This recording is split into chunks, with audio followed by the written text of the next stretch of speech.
Raisakina no iantoka manontolo ny fandefasana sy ny fitsaboana ny efatra amin'ireo tanora miisa 7 mbola velona rehefa avy narary vokatry ny fanabozinana teny Ambomalaza ka nangataka ny hitsabo tena any ivelany Hanao atao Evasan raha ny nambarany lehibe ny Mpanohitra eo anivon'ny anteny miram-pirenena sy teny Irandrena Soloniaiko androany. Ao amin'ny klinika Sikera ao Morisy no andefasana an'ireo tanora ho raisina an-tanana ireo raha ny nambarany sy teny Irandrena Soloniaiko hatrany. A few moments later.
Fakatra 5 amin'izao fotoana izao ireo tanora namoiny ainy taoriny ny fihinanana sakafo tamin'ny fanamariana tsingeritaona teny Ambomalaza.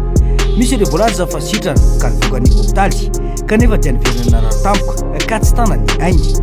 Misy olona fitombola marary amin'izao fotoana izao ka matahotra ny ainy izy ireo fianakaviana ka nanao antsoavo tokony andefasana ireo marary hitsabo tena any ivelany. Manoloana izany dia nanapa-kevitra ny firaisakina fa andray an-tanàna manontolo fandefasana sy ny fitsaboana ny marary efatra amin'ireo fito sisa tavela. Ny klinika Sikera toeram-pitsaboana manana fitaovana sy fahaiza-manao manaraka ny fenitra no mandray an-tanana azy ireo ao amin'ny nosy Morisy. Raha ny fanazavana fonolevitry ny antenimieram-pirenena avy amin'ny fahaverana, tsy resaka politika, tsy ady hevitra, tsy fanararaotana, fiainana no resaina ary aina zaza malagasy tsy manan-tsiny no mila avotana, hoy sy teny Rendraina Soloniaiko. Fatatsika nisy antso izay nataony ankizy fianakaviana ireo manana manjoa sy ny fianakaviana izay nisy fianakaviana mbola tsy maty tamin'ny resaka anniversaire iny. Nisy antso ataony zareo mba hijerena manokana ny ireo zaza dia mbola tsy maty, ka mamaly an'ity antso ity zahay ataony fanomperana, zahay ataony firaisankina, tsy resaka politika, tsisy resaka politika fa zanaka malagasy ireo, tsy avelantsika ho faty ireo zaza malagasy ireo. Dia nanapa-kevitra zahay atao fanoherana, zahay atao firaisankina hiantoka manontolo ny antsasan'ireo zaza ireo.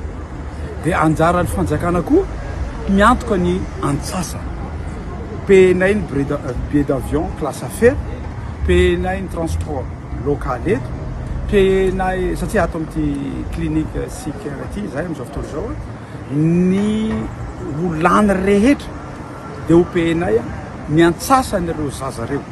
Dia anjaran'ireo fanjakana koa no miantoka ny antsasany, dia tsisy resaka politika fa fisovena fotsiny ireo zaza sisa tsy maty ireo mba ho asirentsika mba tsy hiavian'ny ratsy. Ataoko zao fanambarana zao ampanetsetena hisovena fotsiny ireo zaza malagasy ireo mba hisina suivi atao amin'zareo zany. Dia ny fikarakarana taratasy rehetra avy any amin'ny hôpitaly apetrako amin'ireo fanjakana, ny resaka contact aty amin'ny klinika aty apetrako amin'ireo fanjakana, fa na dia rapitso ara alefa ireo ankizy ireo dia vonona ny tenanay avy amin'ny firaisankina, avy amin'ny fanoherana IPE ny lana rehetra zay soventsika ireo zaza malagasy.